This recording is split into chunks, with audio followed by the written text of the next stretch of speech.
यहाँ पर एक ऐसी तानाशाह सरकार है जो इस देश में लोकतंत्र को खत्म कर रही है। लोकतंत्र के सारे जो स्तंभ हैं, चाहे वो मीडिया हो, चाहे न्यायपालिका हो, चाहे वो इलेक्शन कमीशन हो, चाहे कंट्रोलर एंड ऑडिटर जनरल हो, चाहे इन्वेस्टिगेटिव एजेंसीज हो, सबको खत्म कर रही है और अपने अधीन ला रही है।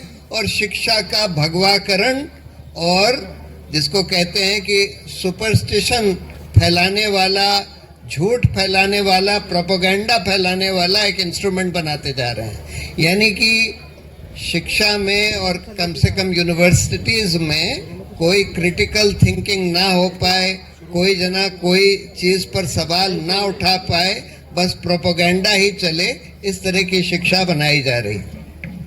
अब सवाल ये है कि हम लोग इसमें क्या कर सकते हैं, खासकर जो युवा लोग हैं उनका क्या रोल है। देखिए, आज इस देश में कई ऐसे आंदोलन हुए हैं जिसमें युवाओं ने ही अगुवाई करी, चाहे वो 74 के दौर में जो जयप्रकाश नारायण ने एक आंदोलन शुरू किया था, वो आंदोलन रहा हो जिसमें युवा ही ज़्यादा इन्वॉल्व थे, चाहे ये भ्रष्टाचार विरोधी आंदोलन रहा हो। किसी भी देश में जब कोई बड़ा मूवमेंट और निर्णायक मूवमेंट खड़ा होता है तो युवा ही लोग उसकी अगुवाई करते हैं। उसके दो बड़े कारण हैं, बल्कि तीन बड़े कारण हैं। पहला तो कारण ये है कि युवा लोगों को ही अपनी ज़िंदगी, वही सबसे बड़े स्टेक होल्डर हैं सोसाइटी के। हम लोगों की तो ज़िंदगी चलिए काफ़ी ख़त्म हो चुकी है, लेकिन युवाओं की तो पूरी ज़िंदगी उनके सामने है।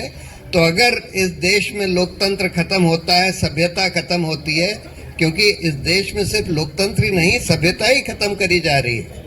अगर खत्म होती है तो उसका सबसे बड़ा इफेक्ट जो है, जो खराब इफेक्ट है, वो युवाओं के ऊपर ही होगा। और दूसरी बात यह है कि युवाओं में ही वो एनर्जी होती है जिसकी ज़रूरत होती है कोई बड़ा मूवमेंट खड़ा करने की। तो आज इस देश में बहुत सारे मुद्दे हैं। हमारे देश में लोकतंत्र को जिस तरह से कुचला जा रहा है, जिस तरह से सांप्रदायिकता फैलाई जा रही है, नफरत फैलाई जा रही है, झूठ फैलाया जा रहा है, सब चीज़ों के बारे में आंदोलन खड़ा किया जा सकता है। लेकिन एक वो आंदोलन है जो बेरोजगारी का है, जो कि सीधा सीधा युवाओं को अफेक्ट करता है, जो इतनी बड़ी समस्या हो गई है इस देश में बेरोजगारी की, उस पर तो बिल्कुल पूरा देश तैयार है, समाज तैयार है। अगर युवा लोग इस मूवमेंट की अगुवाई करें तो मुझे पूरा यकीन है कि ये भ्रष्टाचार विरोधी आंदोलन से कहीं बड़ा आंदोलन इस देश में बन सकता है। और इसके चार स्तंभ, मेरी राय में चार स्तंभ होने चाहिए बेरोजगारी के आंदोलन के। पहला तो ये कि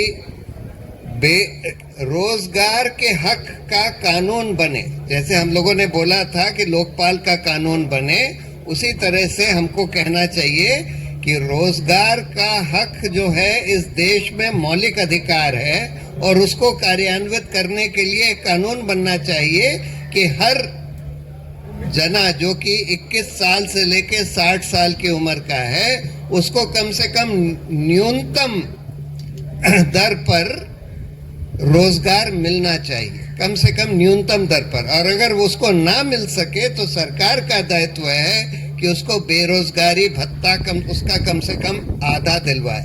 ये जो नरेगा का जो कानून है, जिसमें 100 दिन का रोजगार रूरल लोगों में, फैमिली में एक जने को मिलता है, उसी का ये एक्सपेंडेड वर्जन है। यानी कि हर जने को जो 21 साल से 60 साल की उम्र का हो, उसको रोजगार कम से कम न्यूनतम वेजेस पर मिलना ज़रूरी है, और नहीं मिले तो उसका आधा बेरोजगारी भत्ता मिलना चाहिए। बड़ा सिंपल सा कानून है, उसका एक ड्राफ्ट मैंने बनाया भी था, वो आसानी से उसके लिए आंदोलन चलाया जा सकता है। दूसरी बात, कम से कम 1 करोड़ सरकारी पद रिक्त पड़े हैं, सारे संस्थाओं में मिलाकर 1 करोड़ से ज़्यादा। उनको तुरंत भरना चाहिए, ईमानदारी से भरना चाहिए। आजकल तो हम रोज देखते हैं पेपर लीक, ये वो हर तरह की बेईमानी हो रही है। जहां जहां भर्ती करी भी जा रही है थोड़ी बहुत बेईमानी से हो रही है। उसका एक युवा हल्ला बोल ने उसका एक वो बनाया था ढांचा कि किस तरह से आप रिक्त पदों की भर्ती कर सकते हैं ईमानदारी से 6 महीने के अंदर।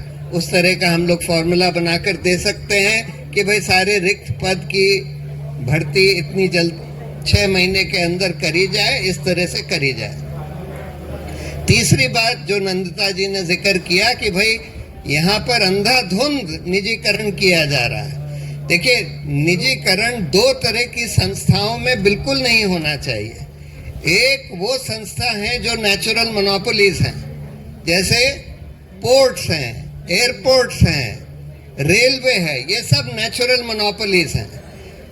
मोनोपोली कभी भी कोई निजी कंपनी के हाथ में नहीं होनी चाहिए, लेकिन यहाँ तो हम देख रहे हैं सारे पोर्ट, सारे एयरपोर्ट्स अडानी कंपनी को ही दिए जा रहे हैं और रेलवे का भी निजीकरण करने की अब सरकार कोशिश कर रही है।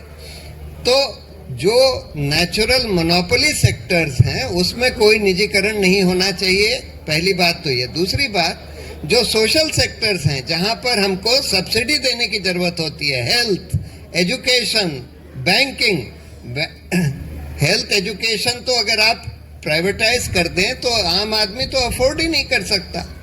उसी तरह से बैंक से लोन, अगर आप गरीब किसानों को लोन नहीं देंगे तो वो तो, अगर आपने बैंक सब प्राइवेटाइज कर दिए तो गरीब किसानों को तो लोन मिलेगा ही नहीं, छोटे छोटे रेडी पटरी वालों को लोन मिलेगा ही नहीं। तो इसलिए इन सेक्टर्स में जो पब्लिक सेक्टर है, मैं ये नहीं कहता कि इन सेक्टर में निजी कंपनियां नहीं हो सकती हैं, हेल्थ में भी हो सकती है, एजुकेशन में भी हो सकती है, बैंक्स भी हो सकते हैं, लेकिन जो उसका कमांडिंग हाइट जिसको कहते हैं वो सरकार के हाथ में होना चाहिए।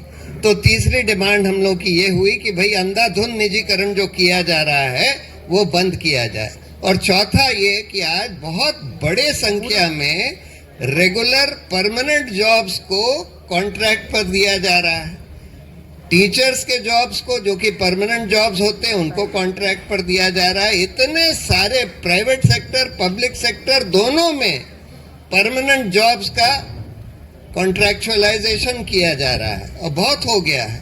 ये सब बंद होना चाहिए, रेगुलर जॉब्स होने चाहिए। तो इन 4 स्तंभों के ऊपर हम लोग, कम से कम युवा वर्ग जो है, एक बहुत बड़ा आंदोलन इस देश में खड़ा कर सकता है, बहुत जरूरी है।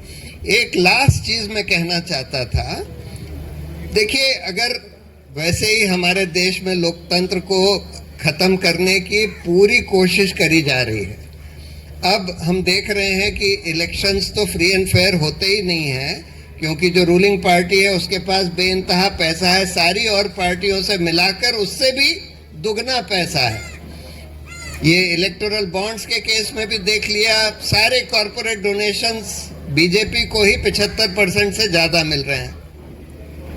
दूसरी बात, सारा प्रोपेगेंडा का इंस्ट्रूमेंट सरकार के हाथ में है, चाहे वो मीडिया हो, चाहे वो अब तो जो ऑल्टरनेट मीडिया है उसको भी सरकार के कब्जे में करने की पूरी कोशिश चल रही है। तो ये सब तो जो कहते हैं कि लेवल प्लेइंग फील्ड इन्होंने छोड़ी ही नहीं है चुनावों की, लेकिन जो सबसे बड़ा खतरा है, इसके बावजूद भी मेरा मानना है कि अगर आज ईमानदारी से बगैर ईवीएम के चुनाव हो जाए तो आज बीजेपी जीत नहीं सकती। लेकिन ईवीएम के बारे में, एक इलेक्ट्रॉनिक वोटिंग मशीन के बारे में एक बहुत ही बढ़िया एक सिटीजन्स कमीशन बना जस्टिस लोकुर के नेतृत्व में। उन्होंने रिपोर्ट दी सारे दुनिया के सबसे बड़े एक्सपर्ट्स की राय सुनकर कि भाई ये जो वोटिंग मशीन्स का जो डिज़ाइन है वो ऐसा है कि इसमें मैनिपुलेशन आसानी से किया जा सकता है, ये रिलायबल नहीं है। और करीब सारे देशों में, दुनिया भर में ईवीएम्स अब हटाए जा चुके हैं, वापस पेपर बैलेट पे आया जा चुका है। हाल में बांग्लादेश में भी हुआ। जर्मनी के तो कॉन्स्टिट्यूशनल कोर्ट ने फैसला देकर बोला कि इलेक्ट्रॉनिक वोटिंग मशीन नहीं लगाई जा सकती। लेकिन यही लोग पहले जब ऑपोजिशन में थे तो डिमांड करते थे कि इलेक्ट्रॉनिक वोटिंग मशीन्स को हटाइए। अब ये सत्ता में आ गए हैं और 2017 में जो वीवीपैट मशीन है उसका भी डिजाइन बदल दिया। उसमें एक ट्रांसपेरेंट शीशा था, उसको हटाकर एक ब्लैक ओपेक शीशा लगा दिया, जिससे कि आप बाहर से अंदर देख ही नहीं सकते कि उस वीवीपैट मशीन के अंदर क्या हो रहा है, जब तक अंदर से एक लाइट बल्ब ना जले जो सिर्फ 7 सेकंड के लिए जलता है और उसके बाद बंद हो जाता है। उसके बाद आपको पता नहीं कि उसमें क्या छपता है क्या नहीं छपता। तो इसलिए ये बहुत अनरिलायबल है। हम लोगों को एक बड़ा आंदोलन, धीरे धीरे ये आंदोलन कुछ वकीलों ने और कुछ और लोगों ने छेड़ा हुआ है और बड़ी तेजी से बढ़ रहा है। इसमें सारे युवा लोगों को शिरकत करने की जरूरत है कि ईवीएम हटाओ, लोकतंत्र बचाओ। तो बहुत सारे इश्यूज हैं जिसमें युवाओं को आगे आने की जरूरत है, लेकिन ये एक दो ऐसे इश्यूज हैं, एक तो रोजगार का और एक ईवीएम का, जो पूरा हमारे पूरे आर्थिक व्यवस्था और हमारे लोकतंत्र के जड़ पर जाता है। इस पर तो तुरंत युवाओं को सड़कों पर उतरना चाहिए। यही मैं सब कहना चाहता था। अगर ऐसा होता है तो मुझे पूरी उम्मीद है कि हम इस लोकतंत्र को बचा पाएंगे, बीजेपी को हरा पाएंगे। जय हिंद।